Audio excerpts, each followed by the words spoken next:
Welcome to Checking In, Embodied Practices for Resilience and Communal Healing Times.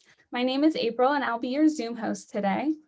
This program is presented as part of our Free Hope series, Healing Online for People Everywhere, which we created in 2020 at the start of the pandemic to support the resilience of our global community throughout social emotional arts.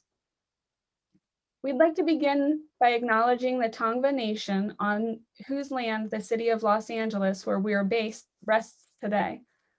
We hold respect and gratitude for the Tongva people who still consider themselves the caretakers of this land. By their example, we are reminded of our responsibility to our planet and to one another. Let's take a moment in our own way to honor the Indigenous communities of past and present on whose land you are joining from today.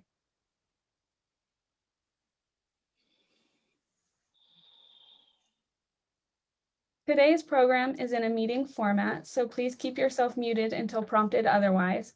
We suggest that you stay on gallery view throughout the session. To help with efficiency, please raise your digital hand when prompted for questions and comments. If you have the latest version of Zoom installed, the raise hand button is located at the bottom of your Zoom screen under Reactions.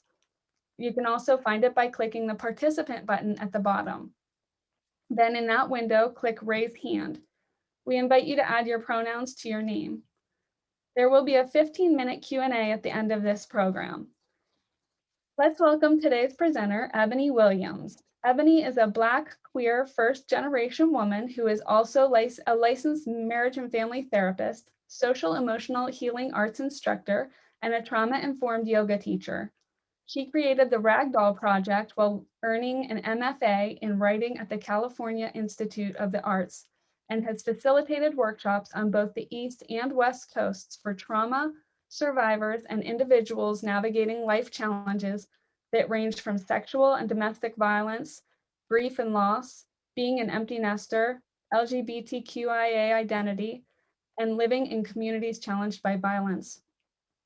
Ebony also earned an MA in marriage and family therapy with a specialization in African American family studies, and currently has a private practice, is a creative and executive leadership and mental health consultant, is a supervisor for Journey Out, supporting case managers working with survivors of human trafficking, and a consultant for 1,000 Joys, a trauma and resilience training organization.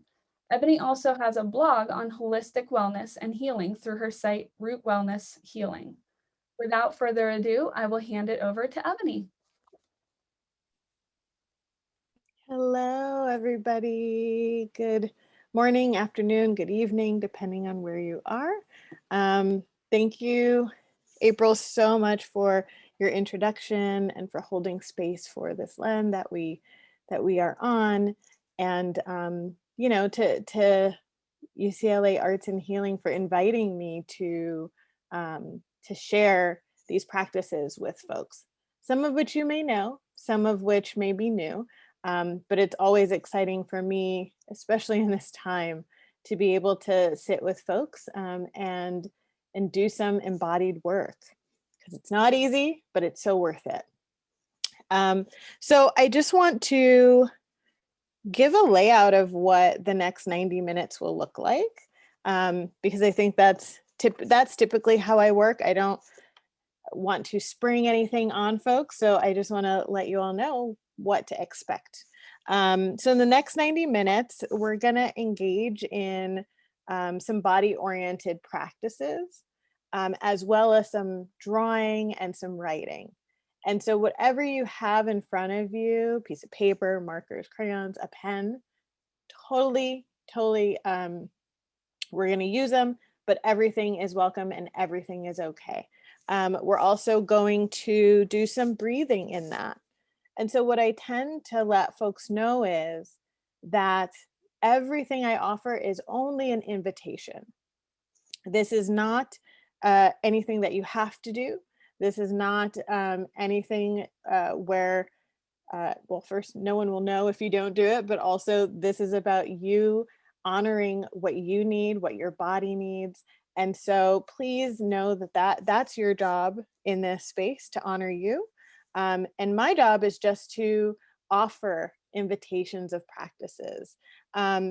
Breathing can be quite triggering for some folks, especially around trauma. So if you notice some stuff come up for you and you're like, I'm not ready to go there today, that's all right. Instead, I invite you to just bring your awareness to your breath, to your normal everyday breath, or bring your awareness to a space that feels more comfortable for you. Maybe that's your feet, and that may allow you to ground, but you don't have to engage in the deep breathing if that is not what is called for today. But I will invite folks to do some deep breaths, adjust as you need. The other thing I want to note is, because I'll invite folks to be doing deep breathing, and if you feel so moved, you can just note that if anybody happens to be pregnant, it's important to not hold or retain your breath. So again, just kind of either bring your awareness to that or to engage in your breath regularly. When I was pregnant, this was a challenge, as I taught trauma-informed yoga until I was 35 weeks. And so I was teaching and I couldn't breathe like I was inviting other folks to breathe. So I just always want to throw that out there for you all. And then the other thing that I think is really important to touch on is we're going to be using sound. And so for that, everyone can make the sounds in your own spaces, being that it's a little wonky to do it over Zoom collectively, but we'll be using sound and some self-touch practices as well. I think it's vital for me to talk about trust, as we've all just met, and usually in a lot of these spaces, when you're engaging with the body, there is a requirement for some level of trust. So I'm not asking you all to trust me, but I'm asking you all to maybe trust yourselves in this, to know what is right for you, to know whether or not you want to go somewhere in a practice, because that really can determine how you experience it. And for folks, if you need a little grounding, I invite you to look around your space, or maybe you have something right with you that will help ground you. I know for me, I tend to move towards stones. So I've got my garnet and I have my rose quartz right here. I also have some water that helps to ground me. And I typically have on my desk some kinetic sand.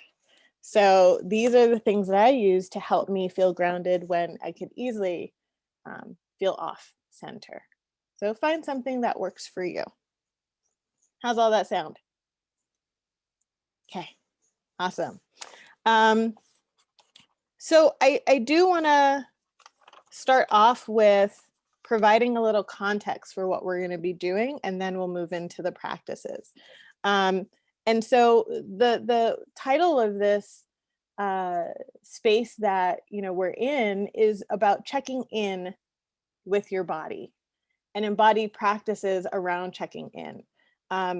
Why is that important? And I think it's important to address the why of that. So many folks have experienced trauma. I, for example, believe that trauma is universal. And when I say that, there is an argument to be made that our first trauma was birth. And so if that is the case, then many folks, all of us have experienced that. And this idea of being ejected, so to speak, from our first home. But on top of that, we have so many other traumas that exist in life, some of which are historical trauma. Anybody have an example of what you might think historical trauma is? Feel free to unmute.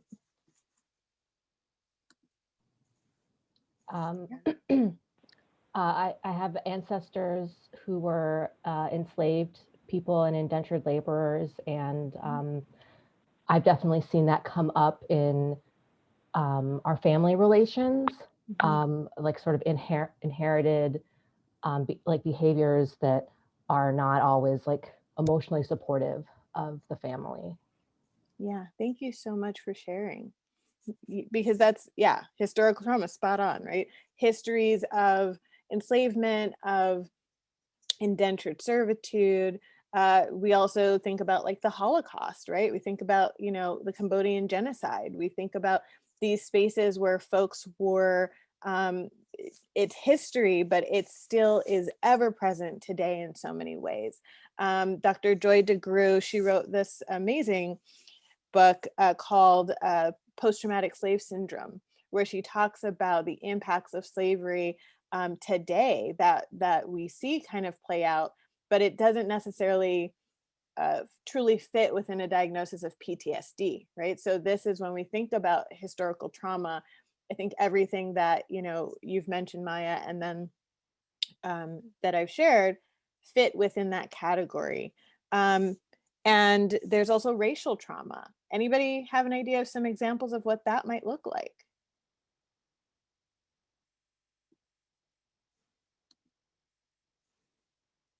I see Jessica put microaggressions. Yes, right. Immigration trauma is also one. Yes. Right. So these are examples of ways that racism can show up. The school to prison pipeline, that is part of racial trauma. When we think about just this summer, the onslaught of folks that have been murdered, whether that's Black trans women, whether that's the hate crimes against folks of Asian descent, like these are all racial traumas, to the point that, you know, I'll share at many times I was afraid to go outside of my own home, right? Because of the fear that I'm not maybe going to get to come back to my child and my partner. And whether or not that is accurate for what's going to happen that day for me, that anxiety is what then contributes to so many other challenges of just leaving your house during a pandemic. And I live near where one of the fires were in California last summer, right? So you also couldn't go outside and breathe, right? So all of these things really impact the way that I lived my life every day. And I had to find my way out of that, and the way I was in my body.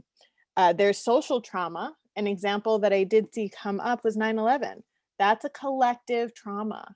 I grew up in New York, and I was in New York. I was in Manhattan during 9/11.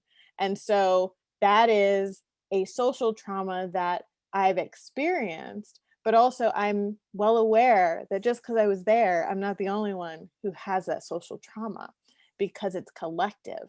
And so we all generally remember that day, and whatever emotions kind of may show up for you in response to that.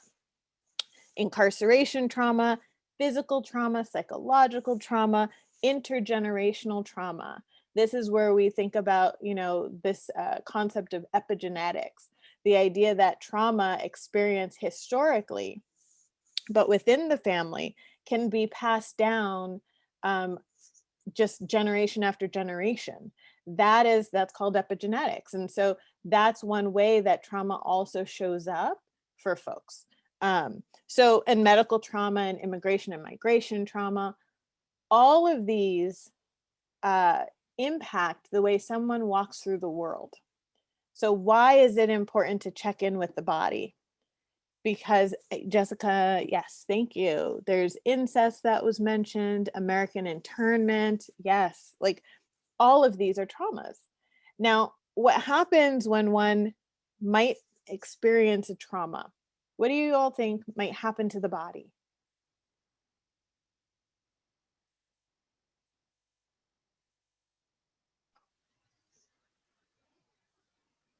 Physiological impact. Yeah, please say a little more about that. Well, you know, it's kind of like that. You have that fight or flight, that happens, but you're in a constant fight. Your body is totally impacted um, by that. I don't want to call it a phenomenon, but it's that stress that just continuously is happening, and so all of your systems are totally on, and it just never stops. Mm-hmm, You mm-hmm. know, you don't have a way out sometimes.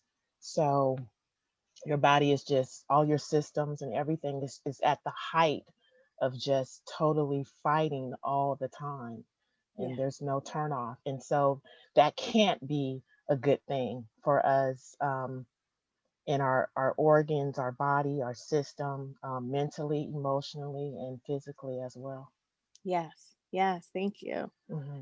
Right on, right? And so, just to add to what you're sharing, thank you so much for sharing that. Some of the comments here are The Body Keeps the Score by Bessel van der Kolk. Totally recommend it. But fight, flight response and anxiety, freeze, fight, flight, freeze, dysregulation. Our amygdala tends to, our brains are user dependent, right? So if we are using our amygdala, which is a part of our brain that's one of the oldest parts of our brain in our like our reptilian brain, right? It does things for us without us even knowing it, but it is our fear center. It's our emotion center. If we are constantly in fear, that can grow 10 times its size, because that is telling our body that we need it in order to keep us safe. We need a louder alarm system to warn us in order to keep us safe, right? So our amygdala can grow. Our stress responses can also increase because our amygdala does not know that a past trauma is not happening in the here and now. So our sense of time can be a little off, and that's where folks may get triggered. Our bodies contract. So often, like when I was teaching trauma-informed yoga, I'd have folks who'd come in and we would do like a kidney practice, right? Because it's all about squeezing out the kidneys to get them back online. When you're experiencing trauma and you are not necessarily aware of your body systems, you may not urinate all day and not know it. You may not be hungry all day, but not know it, because those systems are not where your energy is put to. And so I would let folks know that after class, you may go to the bathroom quite a bit. So don't be surprised, because your system is back online now, right? You're making that connection between your body and your brain again, saying this is a need I have, and therefore I will meet that need. So the disconnection from the body, as Turkin is sharing, and feeling numb, is very real. And it also is related to the ways in which trauma and stress impacts our health long term. The ACE study, which is Adverse Childhood Experiences study, has shown that adverse childhood experiences that folks have gone through have then led to impacts on the body where there has been disease, right, or dis-ease in the body, and that has resulted in cancers, or in fibromyalgia, or in other autoimmune type stresses that show up in our bodies if it's not taken care of.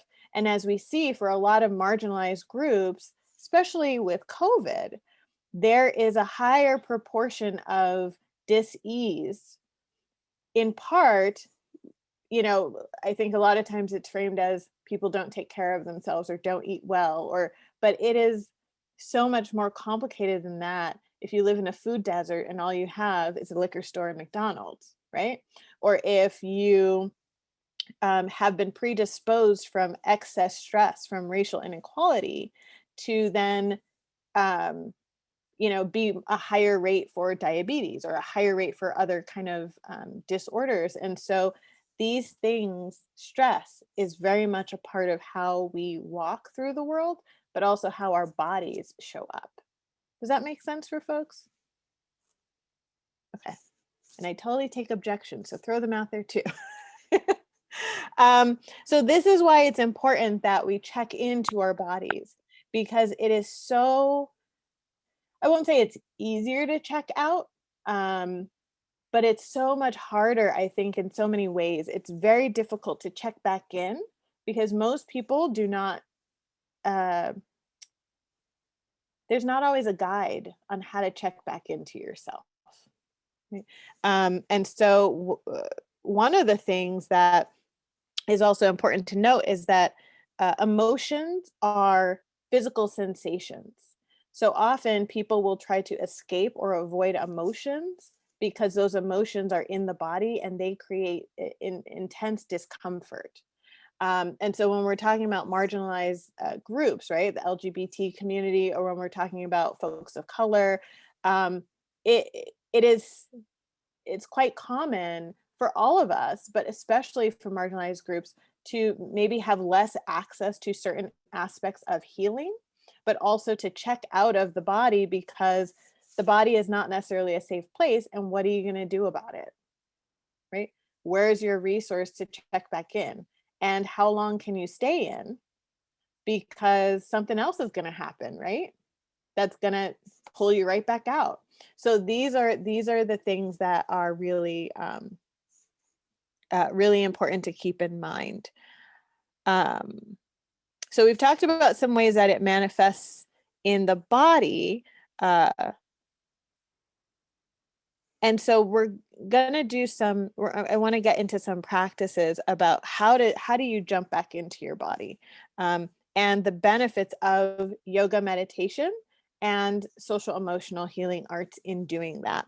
So one of the things that I tell folks that I work with about how I work is that I can't do effective therapy or effective work with anybody unless we address the body. Because, we may do talk therapy for 5 years, but you might drive by that spot that something happened to you and your body is going to remind you about it. And so how do we have alignment between where your mind is from talking and where your body is? And that's by bringing your body into the conversation. Your body will never lie to you. Our minds play tricks on us all the time. So how do we create alignment in that?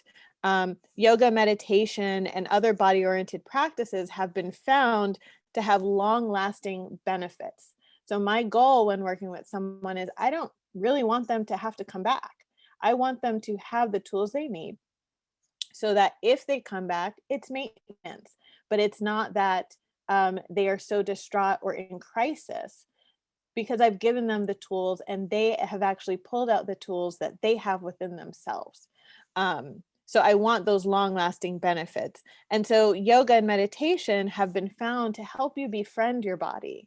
Instead of saying, I want to avoid it or go over here because the sensations are too much for me, let's bring the body in. And it does that by helping folks become present. Right? When your brain is telling you that an event from old is happening in the now, it's very hard to be present. But yoga allows you, and meditation helps you build the tools on presence. It helps you tolerate frustration and other uncomfortable sensations that may show up. It also teaches you how to embrace your emotions, allow them to pass through you so that they don't kind of like continue to hammer at you. It helps you engage in actions that help re-story and make new meaning. And then also shows you proof that you can relieve and have control over your bodies, over your lives, and over your daily experience, right? It gives you proof. And proof that you can do it allows you to build a sense of self-confidence and self-esteem and helps you do the other things that you need in your life. Really quickly, a note on social emotional arts research also tells us that folks can begin to heal their mind and body through engaging in art, and through engaging in art that is also quite intentional, and so that the impact of trauma is lessened, but also that you're engaging opportunities for culturally relevant and affirming ways of people doing healing. Talk therapy, for example, is not always the most culturally affirming or welcoming because of many histories of oppression in the mental health field, especially for queer folks and for folks of color. And so engaging in art, engaging in a beading practice, engaging in drumming practices. These are culturally relevant practices that speak to folks and that also give them the healing benefits that they may be looking for. The other piece is that I found that research has found that engaging in a craft or in an art while talking about a traumatic event, so to speak, will help lessen the impact that one feels around it. So for example, I was, and it creates body awareness. I taught, every once in a while, I teach a crocheting class, a crocheting knitting class. And I was teaching one at a trauma recovery center, mostly to survivors of domestic violence or intimate partner violence and sexual violence. And one person had walked in, just come out of court, quite stressed, and got the knitting hook and the yarn. And I could tell from the way that she was going about this practice, every single stitch was super tight, incredibly tight, that you could not get another stitch into the top of it. And we had an opportunity to talk about that and talk about the anger that she was feeling after having just left court, right? And how that was showing up in her hands. So what could we do to relieve her hands of some of that, and then relieve her body of some of that stress? And once we work through that, she was actually able to do the next stitch with more ease. And not just to do it with more ease because it was pointed out, but she started to actually feel it within her body. Her body started to open up in a different way versus be tight and tense, right? Which is where we constrict ourselves. So I think that's really important to mention, but also the ability to build social, emotional, cognitive skills through these processes, where chronic trauma can actually impact those skill development or the ability to practice them. So the ability to color and choose which color you want, and to change the colors, or to choose what kind of tree you want to draw instead of maybe the typical tree we might expect. For someone who's experiencing domestic violence and a lot of silencing and abuse in their home, all choices are important. And so it helps you practice that decision-making skill that they may not have the most access to in other spaces. So I want to stop there and see if there are any questions, thoughts, objections before we move on.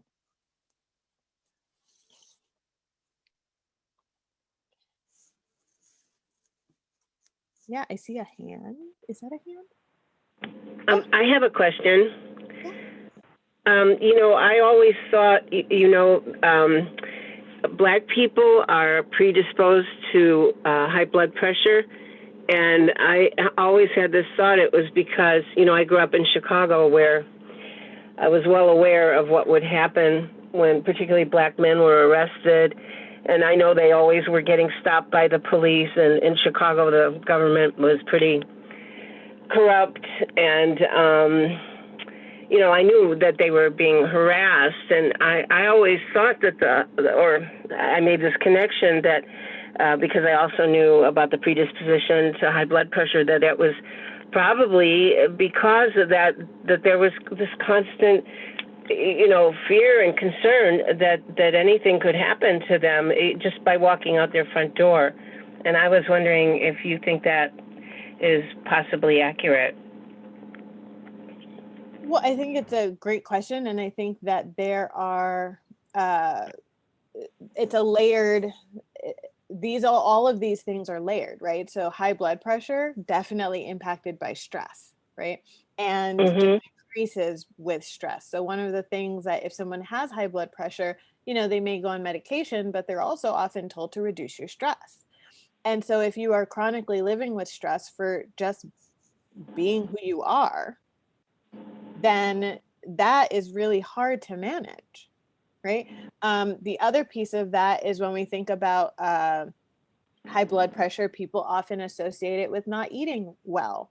And we know historically, Black folks have been given kind of like the leftover parts of food, usually like the higher salted foods, right? So when we think about that, then we think about this is not a now issue. This has been a historical issue rooted in racism and lack of access to equal items or, equal access to nutrition, so to speak, in many ways. Does that make sense? Yeah. Thank you for explaining that. Yeah, so this is none of this is just now. This all comes from somewhere. And so that becomes the double kind of layer of this, is that for many people, they're not just kind of navigating the things that they carry, but they're navigating the things that have historically been passed down due to racism, due to, you know, gender inequality, due to um, oppression of LGBT folks, right?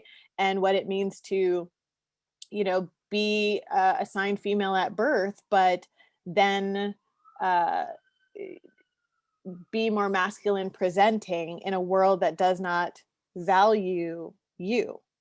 And so that all adds to stress. Okay. Any other questions, thoughts before we move on? Okay. If anything, Ebony, yeah. hi. First of all, thank you so much for your presence and your knowledge and sharing all of that. The question that I had was, you talked about art and being an intentional practice. And I was wondering if you could share anything about yoga, like how you add some intentionality with trauma, like specifically Yeah. like an intervention or something that you would do. Yeah, so I could talk all day about trauma-informed yoga. I love it. And it intentionality means that, for example, you know, from a trauma-informed lens, I'm assuming that one person at least, has experienced a trauma in that space, right? And so if that's the case, then I have to work accordingly. And that means that that space has to be a container for anything that may show up. So one way, for example, that I've done trauma-informed yoga mixed with social emotional arts is, you know, I have themes to my classes, one of which was power. For someone who's experienced interpersonal violence, power is really tricky. And so having folks draw their power on a big piece of, you know, those big post-it papers, everyone, you know, their mats, no mat is in front of each other. The wall acts as the back of the mat because, again, as if you're a trauma survivor, you don't want somebody right up behind you. It doesn't feel safe. And so doing that, but also having this big piece of paper that they can actually draw what power looks like to them. And then we do an intentional practice in relation to their drawing.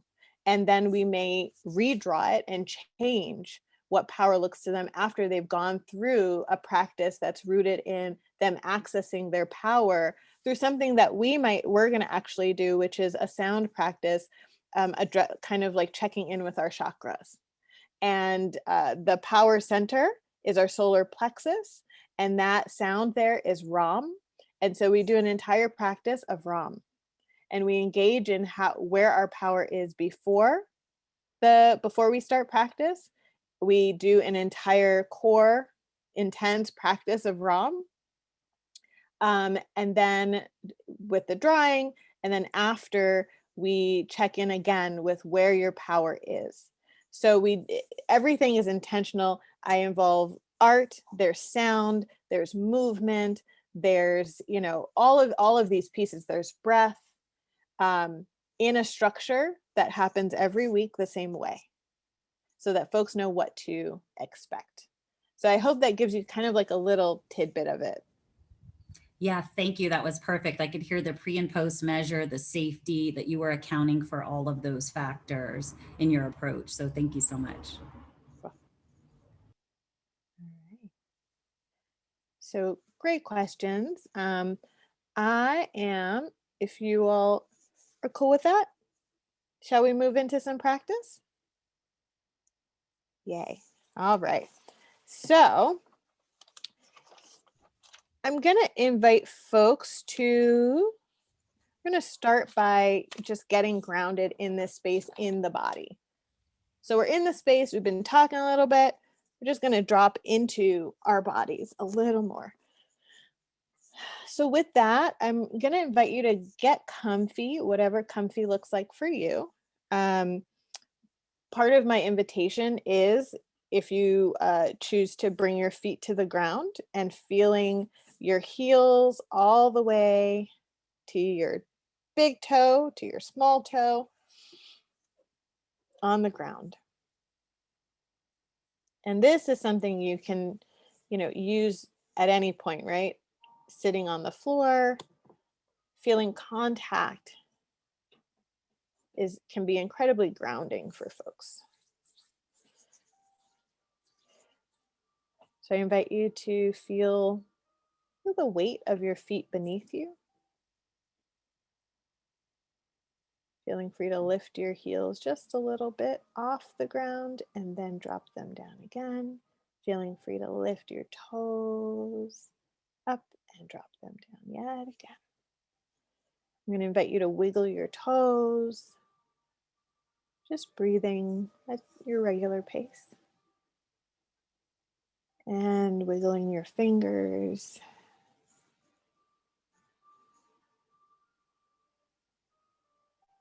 I'm going to invite you to roll your shoulders back, noticing if there's any tension there. Rolling them back for 3 rounds.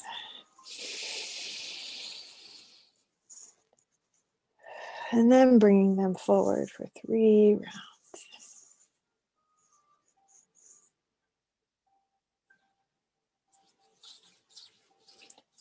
Taking a moment, I'm going to invite you to extend your arms up to the sky, bending gently over to your right and to your left.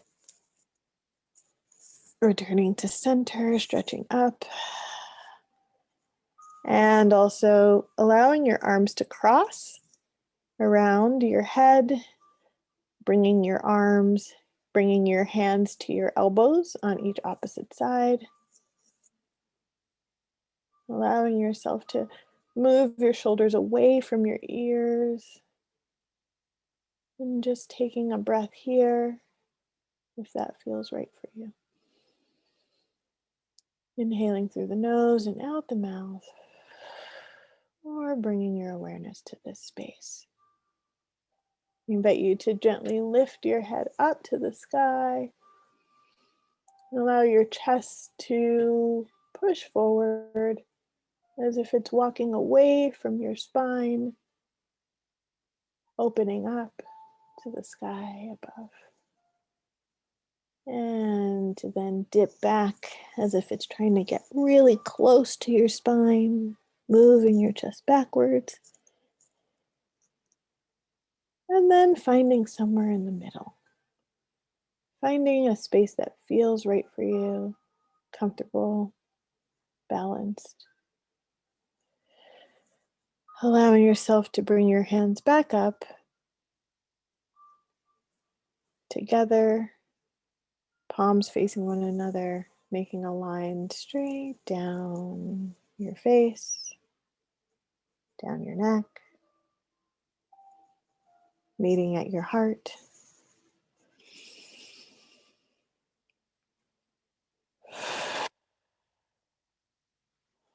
And when you're ready, I invite you to take 3 breaths here, inhaling through your nose, exhaling out your mouth, noticing the beating of your heart underneath your hands.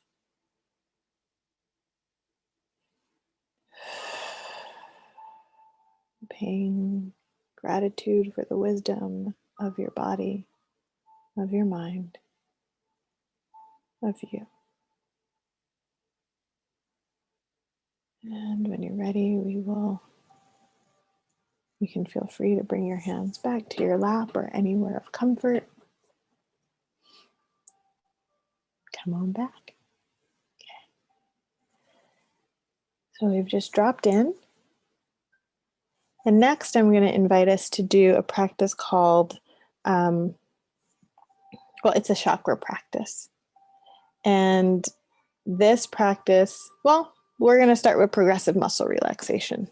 I think we have time for that. Has anybody ever done progressive muscle relaxation?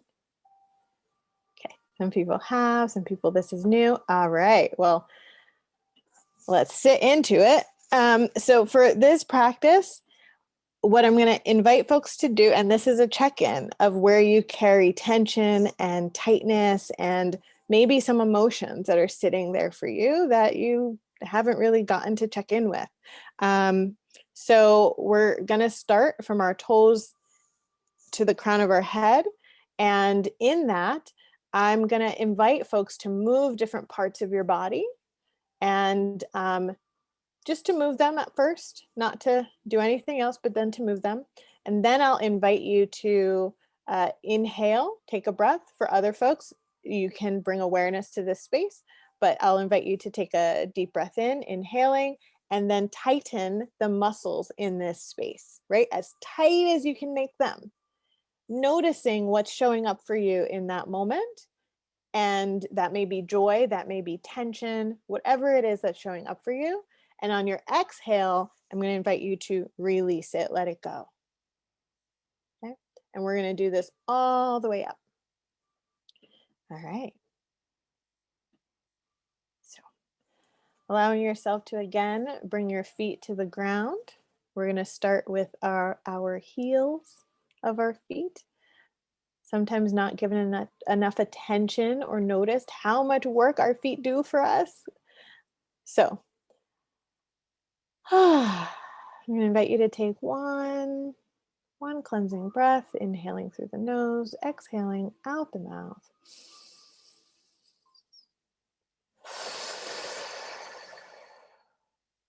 And taking a moment to just move your heels up and down, up off the floor and then down.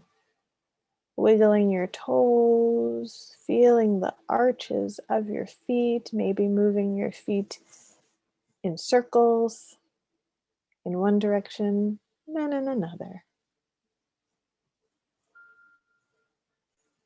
And I invite you to take a deep breath in, tightening all the muscles in this area to the best of your ability, or bringing your awareness to it, holding that breath at the top of your lungs and releasing, letting go, relaxing. So that's how we're going to do it all the way up. So next, we're just going to move to the calves, right? A little up. So I invite you to just bounce them up and down, maybe move side to side.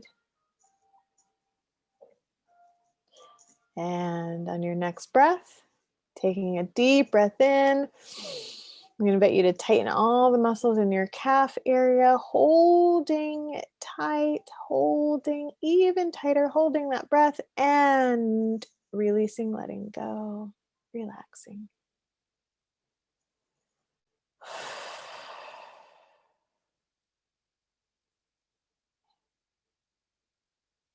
I invite you to take a moment to even bring your hands to your knees. And you can even massage this space. We can pay gratitude to our knees for whatever they offer us, whatever they do, but also just for their presence. If that is the case for us.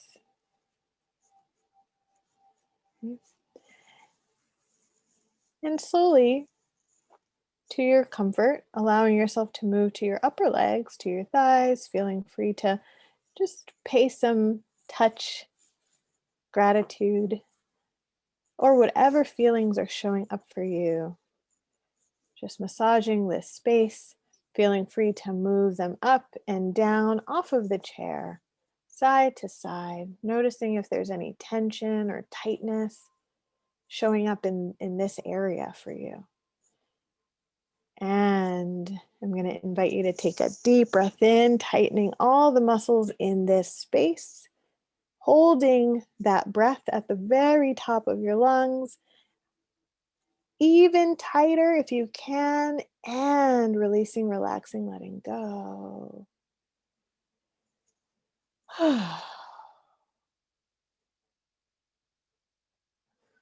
Taking a moment here. And Next, we're going to move to our belly areas, the space kind of below your belly button. And this is a space that carries a lot of emotions, usually unresolved emotions. I'm going to invite you to imagine that in this space, that there's like maybe a little river, small river that is a stream that's just kind of flowing through. And you've got some pebbles maybe that are stuck in the way. And maybe there's a boulder somewhere there, right? I'm going to invite you to imagine this stream. And when you take a deep breath in, I'm going to invite you to imagine in your mind's eye your belly button being pulled all the way back to your spine. And on your exhale, you're releasing and moving out some of those pebbles. Okay.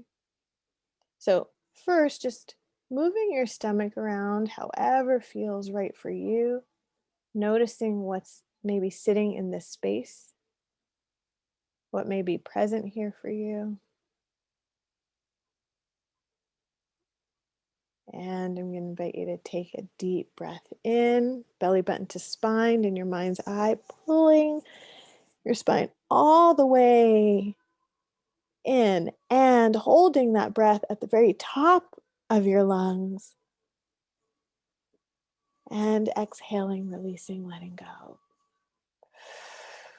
Pushing out, making more space in this stream that you carry with you.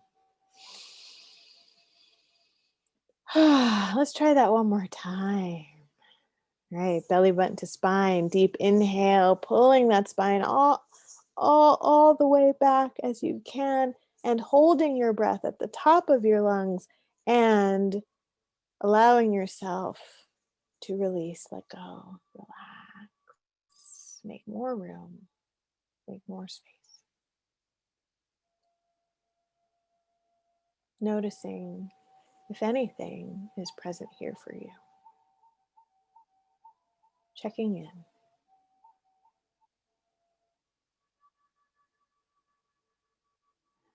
Next, I invite us to move to the heart center. You can feel free to bring your hands to this space or not. And here I invite you to notice the beating of your heart underneath your hands yet again.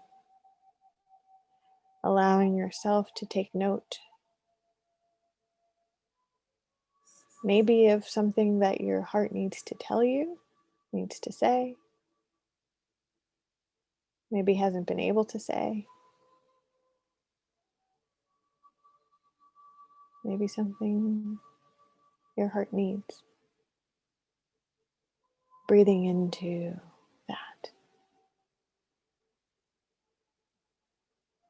Taking a moment, just a little moment, to press a little harder, a little with more intention to your heart, to respond to what you've been told, what it needs, what it's saying. To say, I hear you. What do you say back?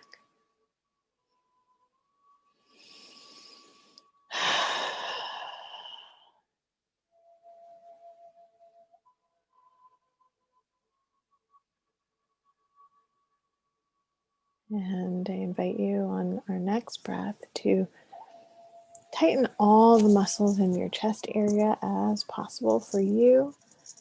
And on our exhale, we'll release it. So taking a deep breath in, tightening all the muscles in this space, holding that breath, holding that tightness, and releasing, relaxing, letting go. Knowing that your breath has been with you since you've been here. It's proof that you can and you have survived.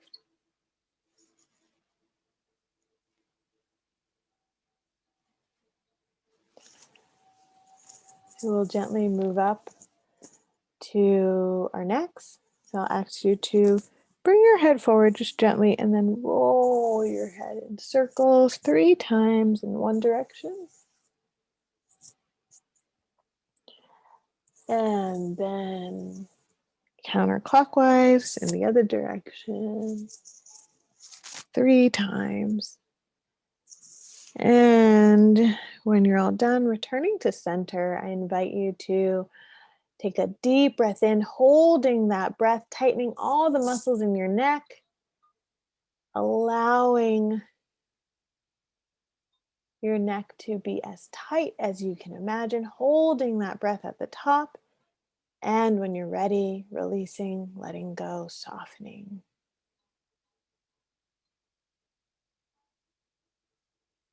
And we'll move to the shoulders. I invite you to bring your shoulders up to your ears. Like try to squeeze them all the way up to your ears and then drop them down. And we're going to do that on an inhale. So next inhale, we're going to bring it all the way up. So taking a deep breath in, squeezing them up, holding that breath tighter, even higher if possible, and releasing, letting go, relaxing, noticing if there's any tension that's living in this space, right? So often we carry a lot on our shoulders. We're going to move to the hands, stretching those hands out in front of you, rolling your wrist around. I'm going to invite you to play with opening and closing your fists. Just taking note of what feels better for you. Okay. And on your next inhale, I'm going to invite you to hold either an open palm or a closed palm. So taking a deep breath in, tightening all the muscles in your hands, in your arms, in your shoulders, and holding that breath, tightening even tighter and letting go, releasing, relaxing. Then we're going to move to the face. Now, we all have days where we want to make a face for some reason, but we can't do it. Or it's not the right thing to do at the right moment. So this is an opportunity to make whatever faces you need to make, moving your face around. So just scrunching up your face, scrunching up your chin, opening your mouth and your eyes and everything really wide. If that feels right, noticing if you got any clicking in your jaws, right? That might be tension. That's happening a lot during this year. All right. And so I'm going to invite you to take a breath and I'm going to ask you to hold a face that you've been wanting to make. Hold it as tight as you can. Okay. So taking a deep breath in, holding that breath at the very top, squeezing even tighter, and releasing, letting go, relaxing, softening. I invite you to soften your chin.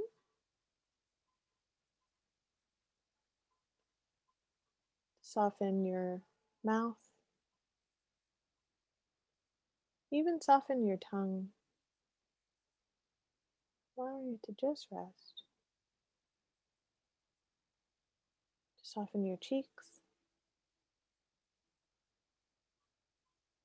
your nose. Soften your eyes and your eyebrows, even your eyelashes. Soften your ears,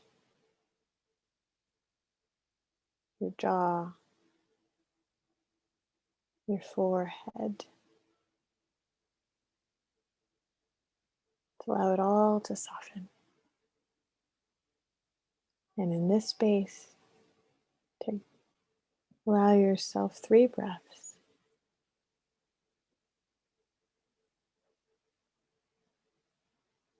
At your own pace.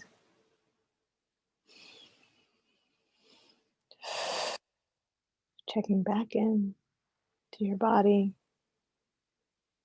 to spaces that needed some release, spaces that might still be tight, intense. And when you're ready, I invite you to wiggle your toes, to wiggle your fingers, to Once again, stretch up. This time maybe with wiggled fingers as you're stretching, making lots of fun, wiggly space. And when you're ready, feeling free to open your eyes again and return. All right, so that's a little progressive muscle relaxation. We're gonna move right into the next practices, okay? The next one is a chakra sound practice. So the chakras are spaces, energy spaces in the body. And through this sound practice, we open up the space, right? So anything that's opened by the end of our time together, we'll do some practices to close them back, right? Because it's not right, y'all going out in the world all open. Nobody needs all that, right? You don't need all of that. So we're gonna open and then close back so that you can decide how open or you want to be. So what we're going to do in this is maybe a little something similar to what we just did, but instead we're going to focus on these very specific chakra areas. And on the inhale, I'm going to invite you all to again imagine belly button to spine. Now, some people can do that. This is in your mind's eye. So no pressure to feel like you got to do that. But in your mind's eye, imagine that belly button is coming all the way back. And on your exhale, we're going to exhale with a sound, and I will share with you what the sound is. Yes. Okay. And we'll do two of the sounds. We'll do one round of all of it, and we'll see if we have time to do a second round. Okay. Ready, y'all? Okay. So again, getting grounded, feet on the floor if that feels right for you. And we're going to start with our root chakra. And our root chakra lives around the space of our pelvis. This is considered our home. And so often when our root is disrupted, so many other pieces of life and of our sense of safety and security is disrupted. So we're just going to check in and see where we are with this space and with all of these spaces. So taking a deep breath in, belly button to spine, shooting that voice out. I'm going to invite you to exhale with LAM. So deep breath in. And exhale with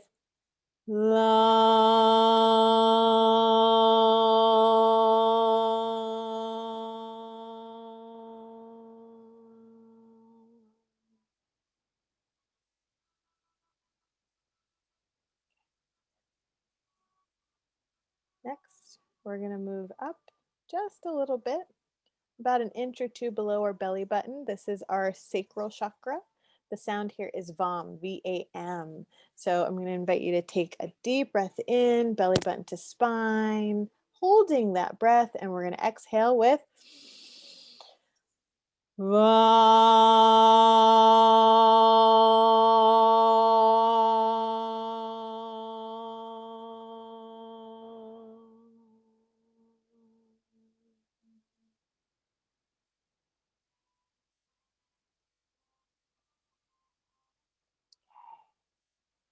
And moving up to our solar plexus, this space that's just right kind of below our, your chest bone, right underneath. This is a space of power, of willpower, of your sense of power in the world. And the sound here is RAM, R-A-M. So taking a deep breath in, belly button to spine, holding that breath. I'm going to invite you to exhale with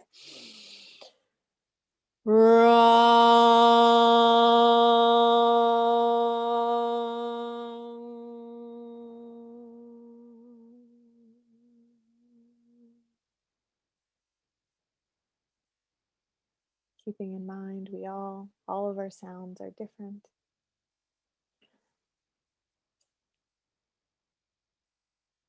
Okay. We're going to move up to our heart chakra. And the sound here is yam, Y-A-M. So, again, taking a deep breath in, belly button to spine, holding that breath and shooting that breath out with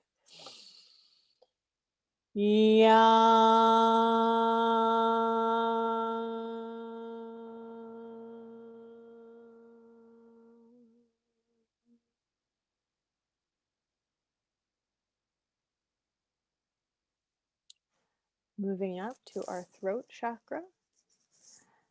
The sound here is hum, H-A-M, hum. So again, belly button to spine, holding that breath and exhaling with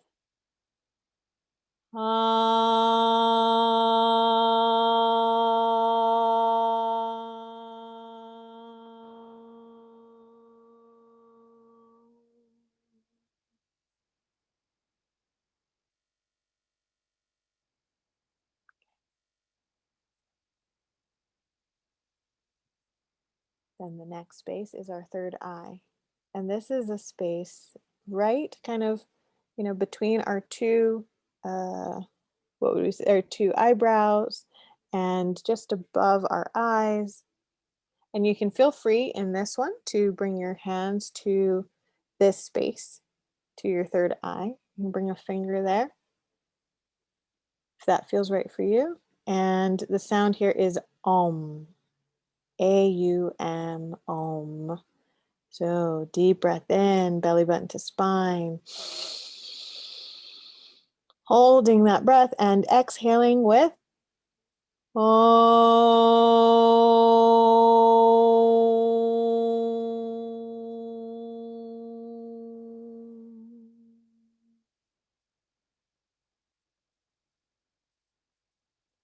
Feeling free to remove your finger if that feels right.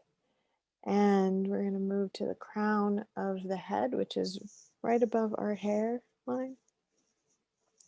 And this space is silence. This is a space of nothing and everything, of all things and things beyond all things. And so I invite you to, again, belly button to spine, holding that breath and exhaling with silence, with listening.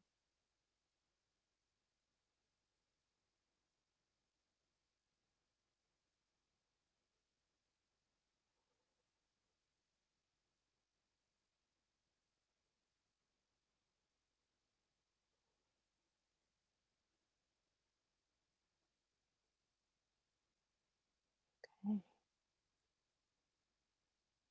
I invite you to take a breath for yourself at your normal pace.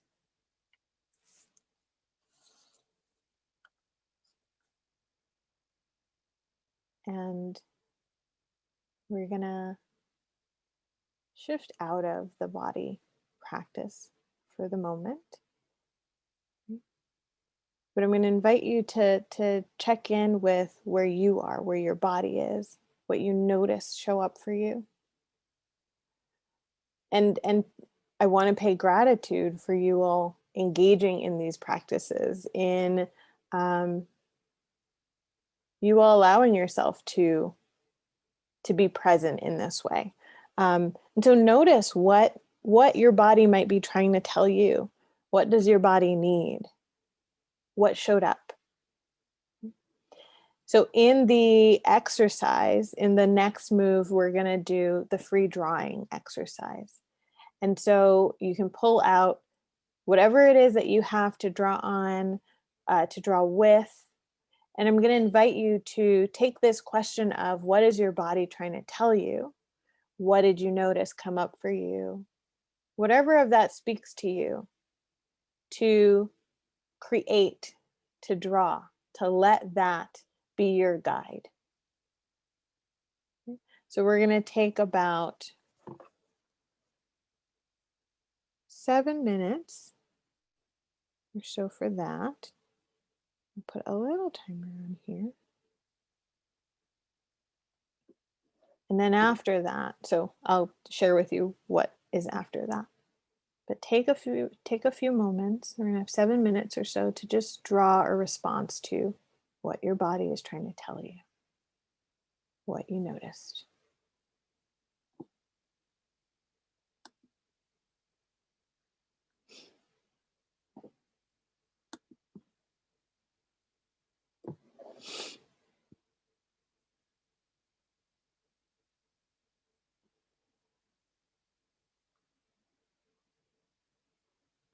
And up and out to music.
So another 3 minutes.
Another 30 seconds to finish up what you're working on, knowing that it may never be finished, and that's okay.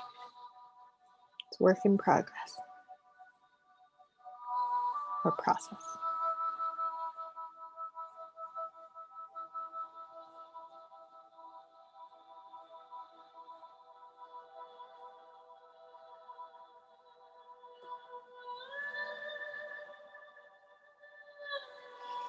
Okay, so taking another few minutes, this time about 3 minutes or so, to write a response to what you just drew. Right? So however that shows up for you, I'm going to invite you to spend some time writing in response to your drawing. So I'll put 3 minutes on the clock.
Taking another 30 seconds or so.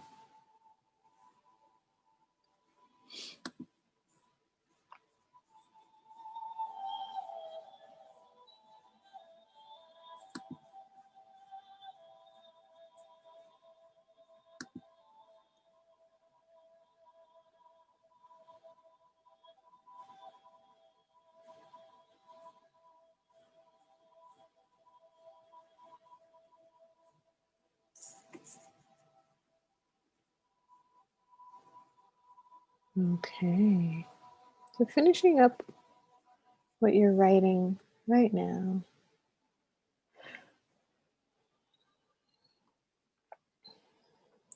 And knowing that you can always return to it. I want to, before we kind of share out a little bit for those who are comfortable or debrief, and then moving to questions, I just want to make sure that we close up what I want to make sure there's time for that. So there's an exercise that I would like to share with you along with some affirmations that I absolutely love, so that we close. So this next exercise is called the 5-step self-holding exercise. And it was created by Peter Levine, and he is one of the creators, founders of somatic experiencing. And so this typically works really well with folks who are experiencing anxiety or PTSD symptoms. So for this, I'm going to invite folks to, we're going to shift a little bit and then we're going to shift back. So for this, I'm going to invite you to bring your hands to the space between your hairline and your hair. Just allowing your shoulders to drop a bit. And here, I invite you to take 3 deep breaths or bring your awareness to this space. So inhaling through the nose and out the mouth.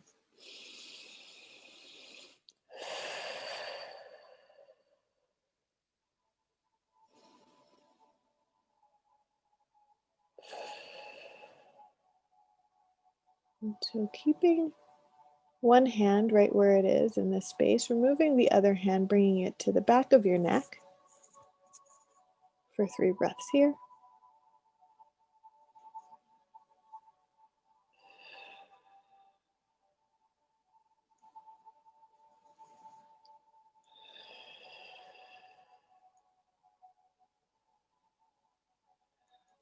And keeping your hand at the back of your neck, right where it is, but removing your hand from your forehead, bringing it to your heart for 3 breaths here.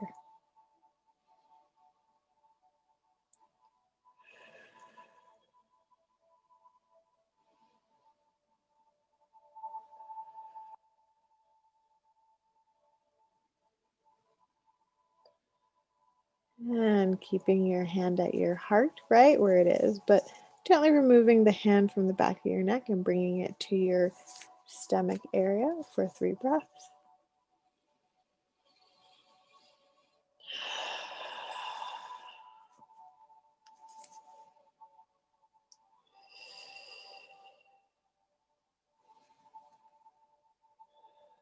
And keeping your hand right where it is at your stomach, but removing the hand from your heart and bringing it to the back of your neck on the other side for 3 breaths.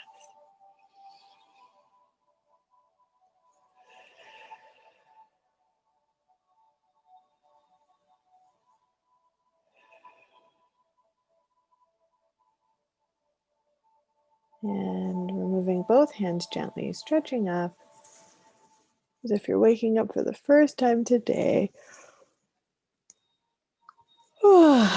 And bringing your hands down.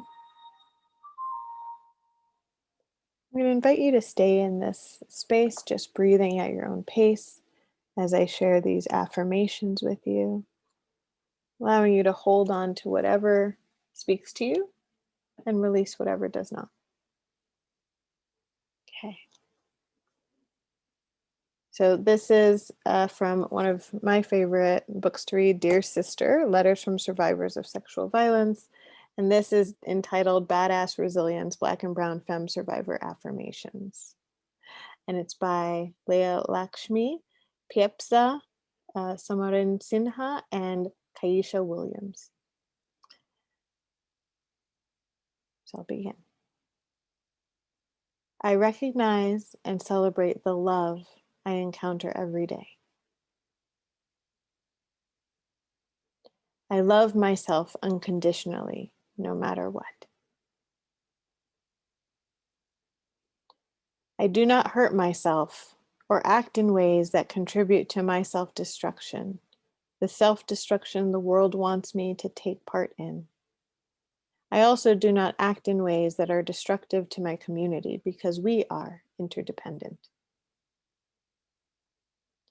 I have the power to heal by myself and collectively the trauma my body and spirit hold due to abuse and oppression. I attract only healthy relationships. All my relationships are loving and harmonious, including the one with self. I release any desperation and allow love to find me. I have the power to have my heart's desire. If I can figure out what I want, I can figure out how to get it. I make a beautiful life for myself out of my heart's desires. My body is a site of pleasure and power. I understand that I am connected to all, everything. I am a being whose home is among the stars. I am brilliant and full of light and darkness. There is never anything to worry about. I focus on my power, not my powerlessness. I trust myself. And when I believe and trust in myself, so do others. I express my needs and feelings despite fear. I embrace the velocity of change. I trust in the process of life. I am at peace. I get to be surprised. And I get to make a new story. So with that, I want to open up the space and just offer for anyone who would like to share, right? You can share anything. You can share your experience, you can share your drawing, you can share your writing, or you can just talk about, you know, what you noticed, what your check-in was like. So I'll leave it open. I can start. Thank you so much, Ebony. What I wrote, well, I don't know if you can see this. No, it's gonna be hard to see. What I wrote is 4 broken hearts. That's what I drew. Half purple. It looks like there's a baby, and there's the body looks purple. There's also a sense of calmness in speaking up, not covering up, kind of like a nun. But I had to cover up in that way. The body is purple, the baby is purple, the hearts are broken. Half of the heart is purple. And I put, I release any desperation.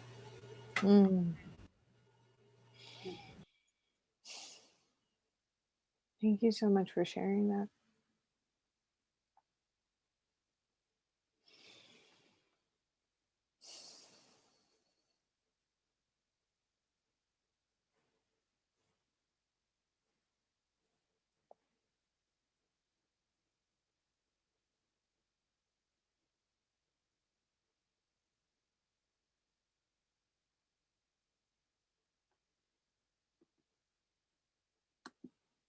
Leaving it open if anybody would like to share.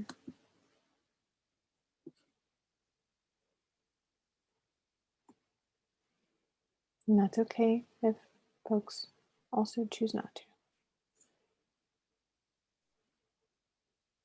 I would like to share. Thank you for this workshop. Also, it kind of also reminds me the importance of arts and the yoga and how much it's needed, especially I feel in schools and like high school settings too as well, where they need an outlet to express themselves, and especially with this digital age, I feel we're missing that connection, and usually the arts is what gets pulled, or it's very minimal. And like this is for me like a reminder that this is what we need, especially if they're dealing with a lot more stressors in their community. Thank you for sharing that. I see a hand. Oh, hi. Thanks for letting me share, and also my thanks for this workshop. I drew my lower torso, and I wrote next to the corresponding places, I wrote the sounds of the chakras, and then the note that I received to myself. Thank you for giving your love and attention to these precious parts of your physical body. You bring peace and contentment to these places of sacred energy when you focus on them with a loving heart and open mind. This appreciation, this gratitude for the parts of your body which have served you well and continue to do so. And what's kind of interesting is, I'm writing by hand, so I wrote, thank you for giving your love and attention. Well, there's almost no space between the for and the giving. So I'm seeing the word forgiving, which is kind of synchronistic bit of wisdom in there. Wow. Wow. All the connections that get made, right, when the body can speak. And so thank you for sharing that and noticing that show up for you. Thank you.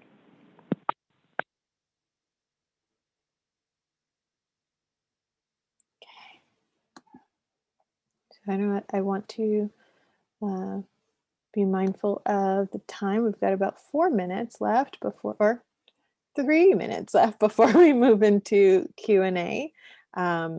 So if anybody else would like to share anything that kind of showed up for you or that you're noticing, or any comments that you have. And thank you in the chat box for sharing the book title and all that good stuff. Ebony, I just wanted to thank you for holding space for us, everyone that's attending the workshop with me. I wanted to thank you for taking the time and being here and holding space. It was lovely. I've been trying to do more somatic grounding practices and reading up on trauma-informed yoga research recently, so this was lovely. Oh, awesome. The piece that you read was, you mentioned Leah Lakshmi? Mm-hmm. Okay.